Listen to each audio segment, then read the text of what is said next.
మానవునికి శరీరము ఆత్మ ఈ రెండు ఉన్నాయి. ఈ రెండింటిని కలిపి ఉంచేదే ప్రాణం. ప్రాణం పోయిన తర్వాత ఆత్మ శరీరం రెండు వేరైపోతాయి.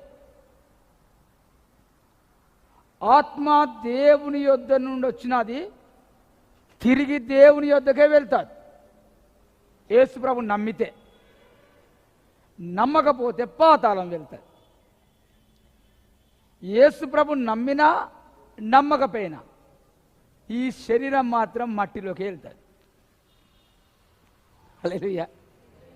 నమ్మినా మట్టిలోకే, నమ్మకపోయినా మట్టిలోకే. మట్టిలోకి వెళ్తా అన్నప్పుడు ఇంకో మాట కూడా చెప్తాను. నమ్మినా ఈ శరీరం బలహీనంగానే ఉంటుంది, నమ్మకపోయినా బలహీనంగానే ఉంటుంది. నమ్మినా ఈ శరీరానికి రోగం వస్తుంది, నమ్మకపోయినా